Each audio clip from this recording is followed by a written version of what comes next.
So today, I want to share with you a particular case which my friend referred to when a shaft of his pump has failed. So what we did was that and he has sent the photographs also only. So initially what we did was that we input these photographs here in the AI, India's tag bot. So he required, this is what he said, send, need help of the bot to know major cause of failure of shaft. It is a pump handling corrosive acid. So to which I added the prompt, what is the failure mode, what is the cause, and then I extended the prompt, list the contradictions as in contradiction-driven engineering. That is what this bot is supposed to think, the way in which this bot is supposed to think. Contradiction-driven engineering, or CDE, of a pump shaft handling corrosive acid and the resolution of the problem. So we want the cause. The cause is always an unresolved contradiction that is existing. So we want to find that contradiction and then how to resolve this problem so that the frequency of failure or the number of failures reduces. So it comes up with, the bot comes up with diagnosis of the shaft failure in pump handling corrosive acid. Based on a photograph evidence and system documentation, here is a structured diagnosis. So what is meant by system documentation? The documentations or training schemes that has been, by which this bot has been trained. Shaft fracture initiated by corrosive fatigue with possible torsional overload. So it lists three possible causes. First is the corrosive environment. Continuous exposure to corrosive acid weakens the shaft material, leading to stress corrosion, cracking, SCC, or corrosive fatigue. Dynamic loading or misalignment. Torsional vibration due to unbalanced or misaligned impeller can induce cyclic stress, accelerates fatigue crack growth. So torsional vibration is acting as an accelerator. So what is the initiator? Initiator is that it is working in a corrosive environment, so that initiates the problem. And then what accelerates the problem? The problem is accelerated by torsional vibration due to dynamic loading or misalignment. What is exactly the situation that we have not yet uncovered? And what is the inhibitor? That means what will increase the life material compatibility. The shaft material likely lacks corrosion resistance. So the shaft material has to have corrosion resistance. It seems that it is a standard carbon steel in acid, working in acid environment. So if the material is the right match, then it will stop, it will reduce, or it will slow down the failure progression. So then it gives the supporting evidence. Failure surface shows typical beach marks, that is a fatigue. These beach marks are the sign of fatigue, and brittle fracture edge. Now these two signs, one is the beach mark and the other is the brittle fracture edge, consistent with fatigue under corrosive attack. So the edge has a brittle fracture, so that is consistent with the fatigue under corrosive attack. Pump applications plus corrosive fluid is high risk of stress corrosion cracking or acid pitting fatigue. If sudden, it doesn't still know that whether it was sudden. If sudden, check for torsional overload or start-stop shocks. So recommended inspections. Now it is recommending inspections. Shaft surface, visual and SEM, scanning electron microscope if available, so that you can see the serrations and you can come to a better conclusions. Shaft material, metallurgical analysis, spectroscopy. Loading behavior, vibration and torque analysis. So from the vibration analysis and the FFTs, we can understand the dynamic behavior. Acid chemistry, check pH and chloride levels. Then it starts recommending the maintenance and the design fixes. So the first fix that it is telling is retarder. That means something which will stop or prevent the failure, that is material upgrade. Switch to duplex stainless steel, Hest alloy, or acid resistant alloys. Then it is providing a additional fix, additional prevention.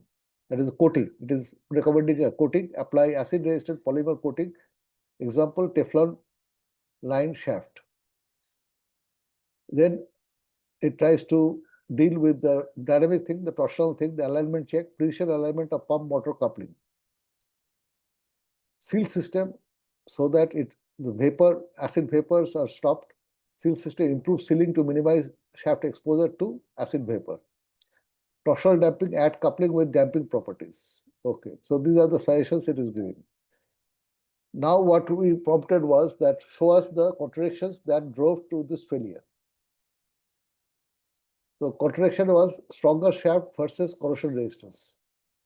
A stronger alloy may lack corrosion resistance. Okay, so resolution is use duplex stainless steel, so it is strong enough and at the same time it has corrosion resistance, or coated high strength shaft. Coated means like the Teflon coating, acid resistant coating. Second contradiction, high strength versus manufacturability. If you have very high strength, it is difficult to machine it and manufacture it. So exotic alloys harder to machine. That is the manifestation. So use surface treated standard shaft, example nitrided or coated. So that can give you strength as well as manufacturability. Material stiffness versus vibration damping. So these two are related. So material itself should be able to resist the vibration and absorb it. So stiff materials transmit shock loads. So use damped. So how do I nullify it? Use damped flexible couplings to isolate the torque. Shaft tightness versus maintenance ease. Better seals reduce ingress but harder to replace. So use modular cartridge seals, that is the recommendation resolution, with accessible design. Redundancy versus cost. Backup systems reduce downtime but increase cost. So if I have a standby or redundant systems, I definitely improve the availability, but I also increase the cost. So the resolution is use condition monitoring, vibration and corrosion sensors instead of over design. So that is the resolution it is recommending. Now it is asking if you can share operating data, vibration, acoustic emission, torque trends, or chemical specs of the acid. I can simulate RUL, that is residual useful life, and confirm failure onset progression. Would you like a TRIZ-based redesign sketch or RUL model using signal data next? So I don't have the signal data, so I don't ask for it. But what I ask is, first give me a list of 10 questions to ask from the analyst, that is my friend, about this failure. Also note that the fracture has happened outside the enclosed area of the pump, not directly in contact with corrosive fluid. Is the analysis still correct under this condition? If so, how? So I'm questioning its finding and recommendation. So it pats me on the back saying, excellent clarification, let us address both parts. Is the analysis still valid? Yes, but with important adjustments. Now, with inputs, it keeps on adjusting. The bot learns and then adjusts. Although the fracture occurred outside the wetted zone, several mechanisms can still apply. Indirect corrosion exposure. Acid vapor or mist can escape seals and migrate along the shaft to the atmospheric site. So for stress corrosion cracking to happen, it has to be in an environment where there is acid vapor. That's all. It need not be directly in contact with the acid. Second, it gives commonly in poor sealed or misaligned pumps where shafts sleeve or seal faces wear prematurely. If there is a wear of the sleeves or the seals, then acid vapors will leak out, and that can form the initiate the shaft fracture, brittle fracture. Stress corrosion cracking from atmosphere. If the shaft area is frequently cleaned with water or exposed to condensate plus acidic residue, stress corrosion can initiate from the outer surface flaws. So it is definitely an initiator. Micro cracks grow under cyclic torsional and bending loads even without full immersion. So full immersion is not a requirement. Torsional fatigue alone. Now it is eliminating the first possibility and concentrating only on torsional fatigue alone. What happens if only torsional fatigue was there? If chemical action is minor, failure may be mechanical fatigue driven by torsional stress concentration, often at, so it needs the stress concentration zones.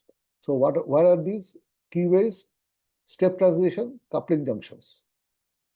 So the combined effect of the acidic vapor and the torsional fatigue, there is a combined effect. Minor corrosion pits notch sensitivity, reduces fatigue limit, and crack initiates at the surface flaws.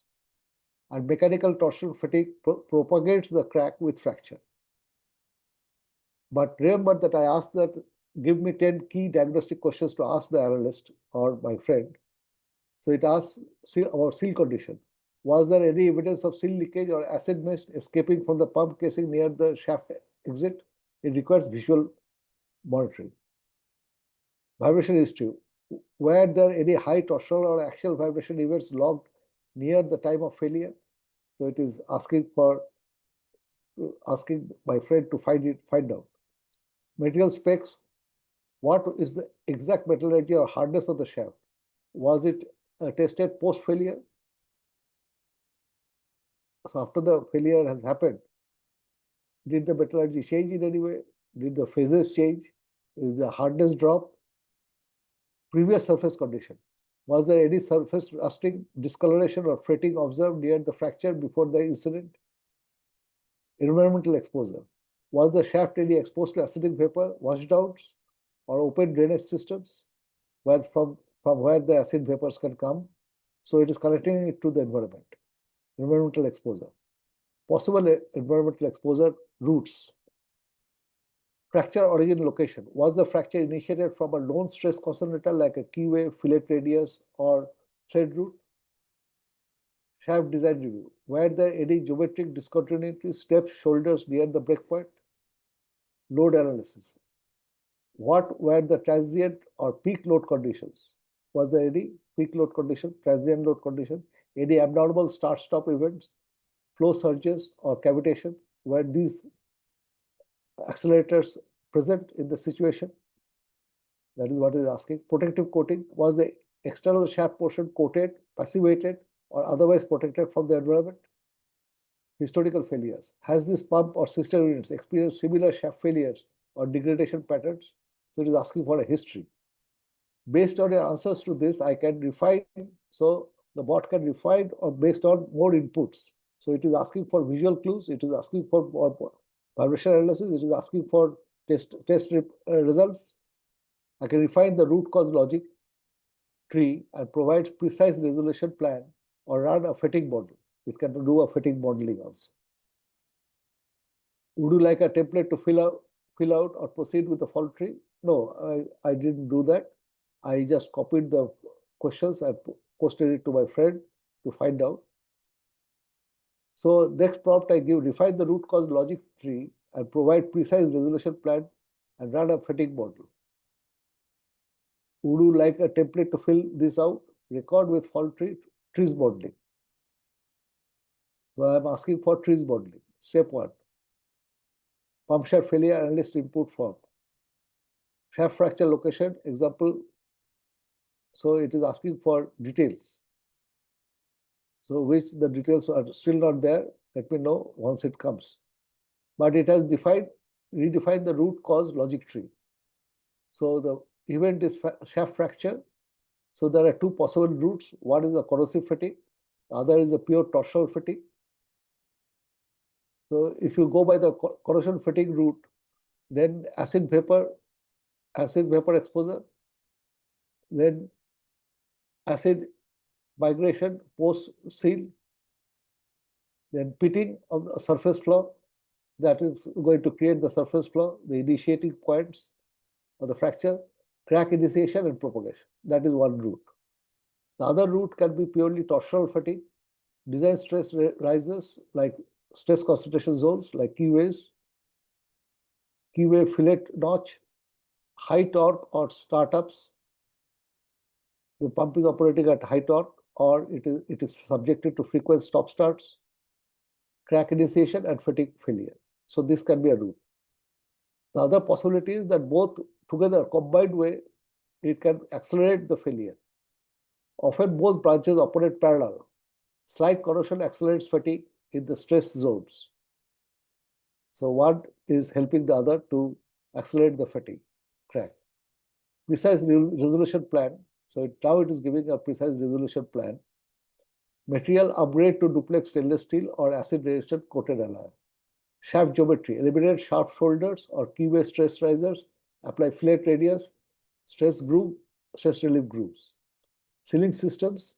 Replace with cartridge seals or double mechanical seals with atmospheric barrier fluid. So it is giving a suggestion. Protective coating, use epoxy polymer shaft sleeves or plasma process nitriding, where a very thin layer of nitride can be deposited, and passivation, plus passivation. Vibration control, rebalance pump, align motor, and consider torsional damping couplings. The couplings which can damp the torque and torsion, and it will prevent the vibration from getting shaft from getting affected by the vibration. Environmental isolation, install shaft cover bellows to block ambient vapor exposure. Now this is also a good suggestion. Condition monitoring, add AI plus IR, infrared thermography plus vibration sensors on the shaft exit to catch early degradation. So resolution trees based contraction and resolution map. So this we have done again earlier. Use duplex, same thing. It comes up with use duplex stainless steel, surface coating, flexible or damp coupling. Use quick replace cartridge seals. Use breathable yet acid resistant bellows. Breathable yet acid resistant bellows. So fatigue model, it is saying that ready to run once inputs received. So once my friend sends me the inputs, it will do the fatigue modeling. So what it requires for doing the fatigue modeling, shaft geometry, material SN curve or estimate that it can estimate by itself, torque load variations that my friend can get from DCS, vibration RMS or AE spikes if any. So what it will simulate? It will simulate the fatigue crack growth, Paris law if applicable, estimate remaining useful life, RUL under cyclic loading, comparison of different material and geometry upgrades. So it can compare. Once you change the design, you can compare that how much extra life you will get. So in the meantime, my friend sends a Weibull analysis report he has done for this pump, which shows repeated failure. So my prompt is, this is a Weibull analysis of the pump shaft. Does this help refine the analysis already presented by you? It says yes. Now with some more input, Weibull analysis report significantly strengthens and refines our earlier fatigue diagnosis and planning. Here is how. So beta shape parameter is 2.05, indicates wear out failure mode, typical of fatigue, progressive corrosion, and cumulative misalignment effects. Eta, the scale parameter, is 147 days. A very characteristic life is 63.2% of the shafts will fail within 5 months, confirming a repetitive degradation mechanism. So the degradation mechanism is repetitive. Diagnostic implications and enhancements. Fatigue confirmed as dominant mechanism. Beta greater than 1 rules out random or infant mortality. Strongly supports our earlier mechanical fatigue hypothesis, likely accelerated by acid vapor exposure or torsional stress. Progressive damage preventable. This is not a sudden overload or one-off corrosion attacks. Failures accumulate from cyclic stress, alignment shifts, or vibratory torque over time. Recurring pattern validates design process flaws. So if it is happening, since it is happening again and again, so it validates that there is a problem with the design and the process. Since multiple shafts failed within months, the problem is systemic. That means the problem lies in the system, either in the material choice, sealing strategy, or misalignment practices.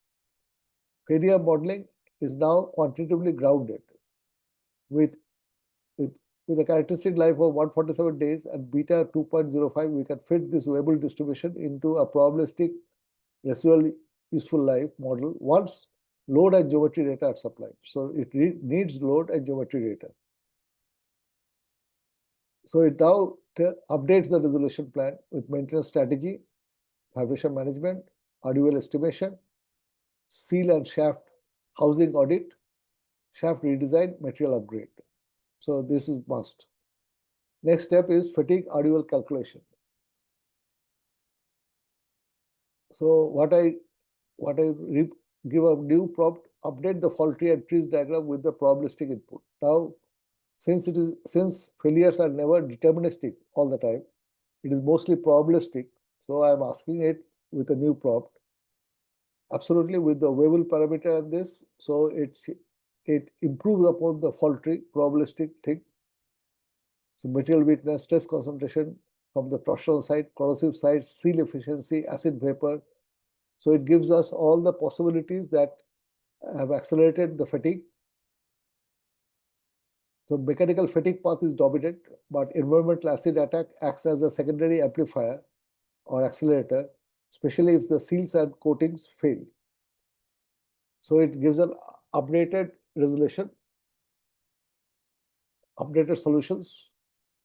So the solutions are use flexible coupling, stress relief features, use bonded or diffusion coating that flex, use duplex material, stainless steel material, or nitrided high carbon steel, plasma coated, use double seals with vapor barriers and drain traps, decouple load bearing and corrosion exposed zones.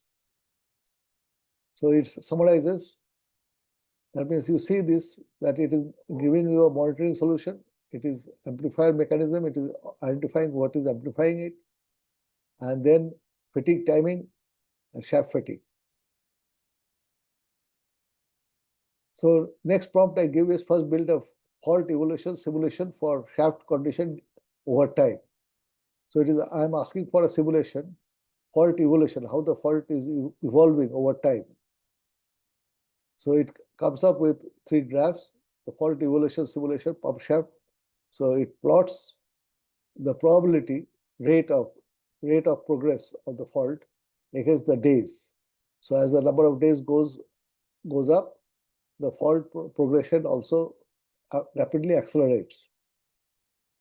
So now it gives a hazard rate over time, and it gives the reliability curve over time. That from these curves, from these charts and curves, we can find out a strategy that what should be my condition monitoring interval, what should be my PM interval, and what is the interval at which I have to change the shaft. Okay. So that explanation it gives, interpretation for maintenance and design. So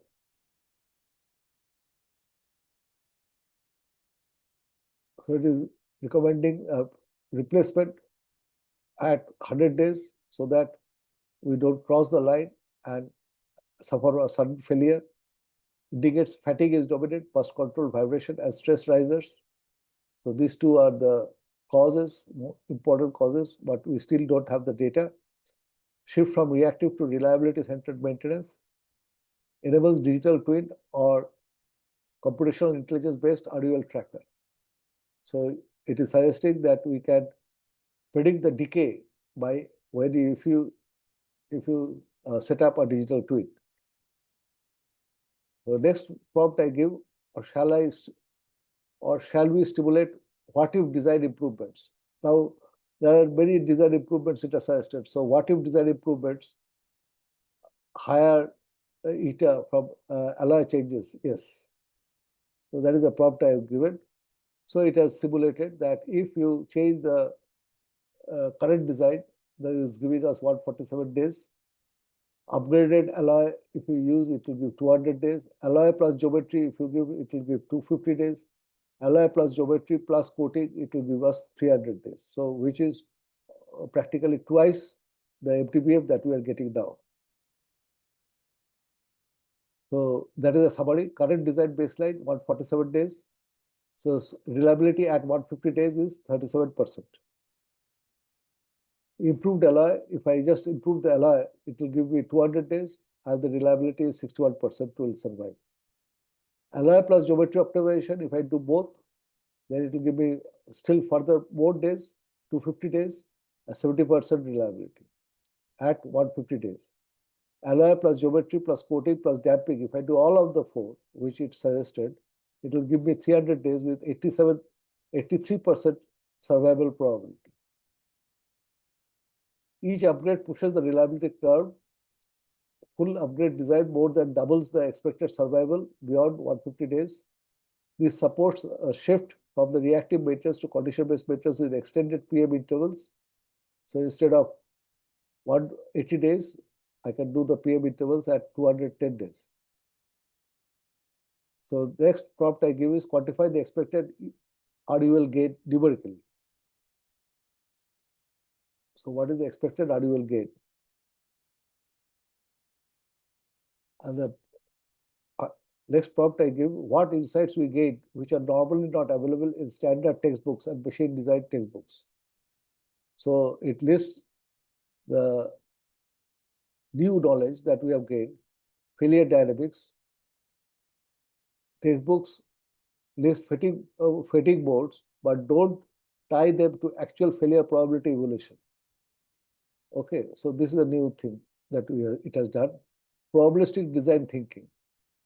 So textbooks focus on safe life or infinite life design, not field-driven probabilistic life. So textbooks don't give this. So that it has calculated. Hybrid degradation. Textbooks most design assume that only weighted parts corrode. That is the real world complexity. Trees contradiction mapping. Trees-based resolution isn't taught in standard curricula. It comes from innovative engineering. The resolution of contradictions. Weibull informed maintenance. Standard design tasks don't cover RCM intervals optimized via field failure analytics. Hazard curves are rarely taught, yet critical for knowing when to intervene. Digital twin readiness. Textbooks don't prepare you for data integrated computational intelligence powered diagnostics, which our AI can do very well. Economic layer. Traditional design does not embed lifecycle cost benefits modeling with reliability mass. So that is the additional thing that it has given. Okay. So it has summarized the case. So what the last prompt I gave, summarized lessons learned deck for RCA documentation. So ultimately it has to be documented. So it has given the full documentation of the case, which now can be stored, printed, used, and used for trading. Okay.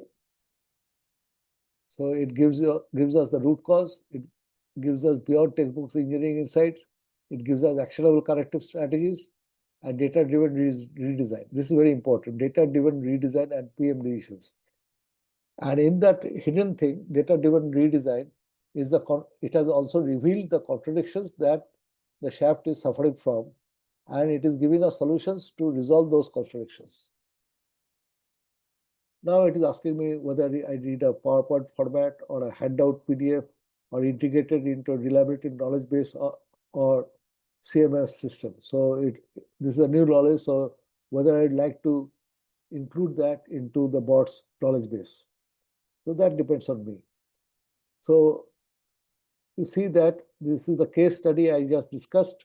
That was the intention of discussing the full case study, how to use an AI, how the AI is designed, and what is the background story of the AI on which AI gives us reasons and solutions and points out. Also the use of contradiction-driven engineering, probabilistic redesigning, maintenance strategies and planning, and how do I improve the availability and reliability of the plant by taking these steps forward. So thank you so much. Wait for the next case that we should come up with.